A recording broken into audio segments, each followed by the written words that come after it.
tahu tidak kalau kita sebenarnya itu tidak harus bereinkarnasi hanya demi mencapai evolusi.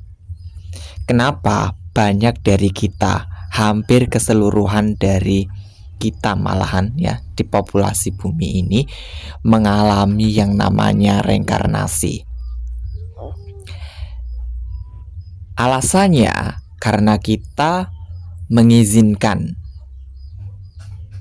diri kita untuk terpengaruh oleh sistem tersebut. Yang kedua, alasannya karena kita menyetujui untuk ikut serta atau terlibat dalam sistem tersebut. Yang ketiga, karena kita percaya bahwa untuk mencapai evolusi kita perlu bereinkarnasi dan menderita terus-menerus secara berulang-ulang.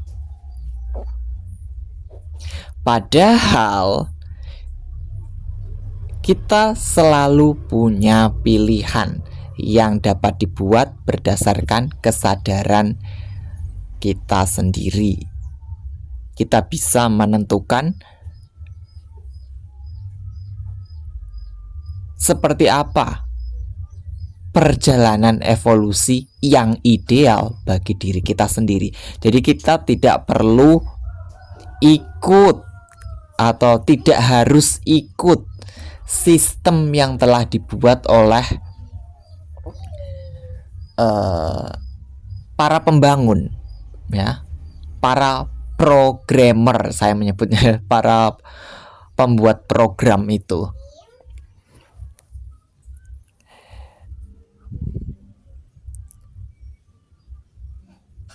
Jadi, kalau kalian memahami bahwa kalian itu punya pilihan, kalian punya kuasa, dan kalian bebas dan berdaulat, kalian dapat menentukan seperti apa sih tahap-tahap evolusi kalian itu. Dan apa saja sih yang harus kamu jalani sesuai dengan kehendak jiwa. Karena kebanyakan dari kita, termasuk saya sendiri dan mungkin kalian yang menonton ini, kita mengalami reinkarnasi terus-menerus yang bahkan entah sudah keberapa dan akan sampai kapan berhentinya. Itu karena saya pastinya ya, saya menyadari bahwa saya mengizinkan diri saya untuk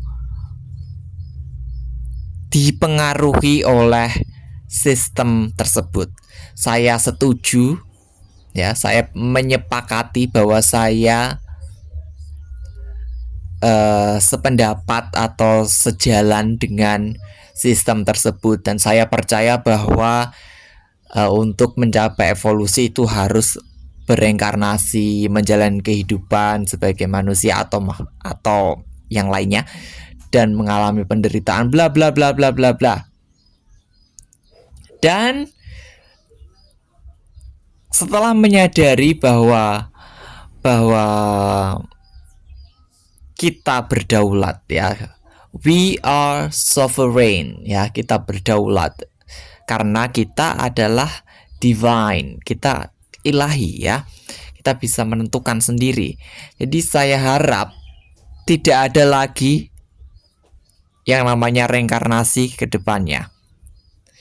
Tidak ada lagi terlahir dalam darah dan daging hanya demi berevolusi.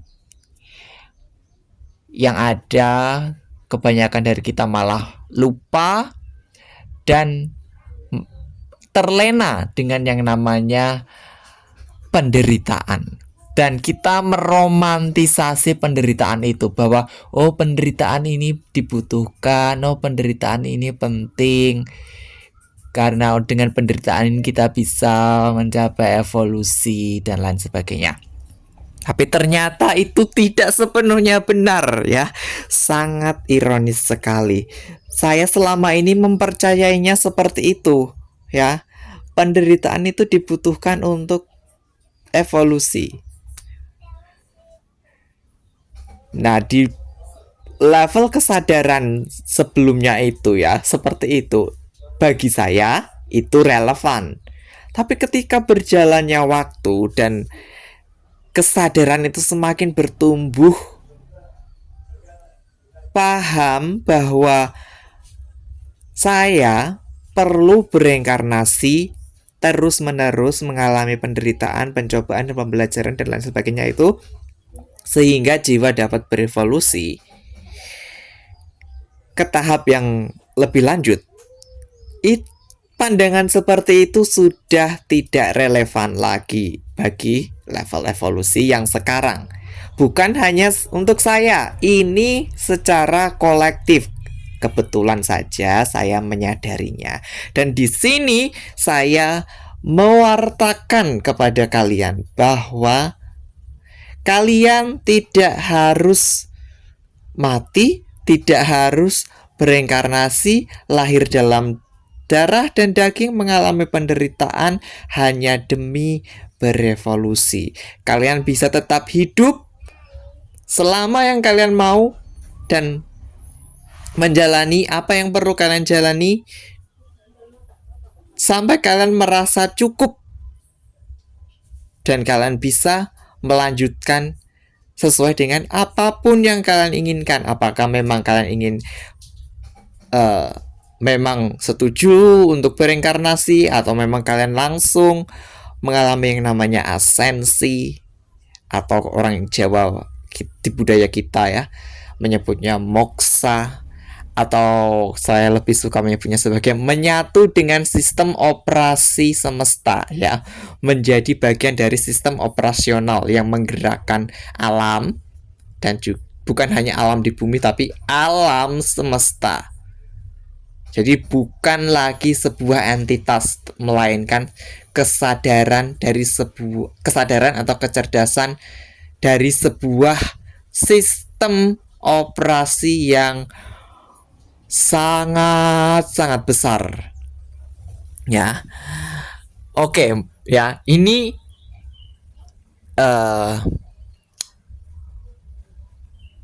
kalian bisa menganggapnya sebagai bualan ya kalau kalian tidak mempercayainya. Tidak masalah dan kalian tidak harus mempercayainya, tapi kalian akan berproses dan jika memang kalian telah menjalani semua proses itu, kalian pasti akan sampai pada kesadaran seperti yang saya alami ya. Jadi tidak perlu mempercayai apa kata saya, tapi biarkan diri kalian berproses sampai akhirnya nanti kalian akan mencapai titik kesadaran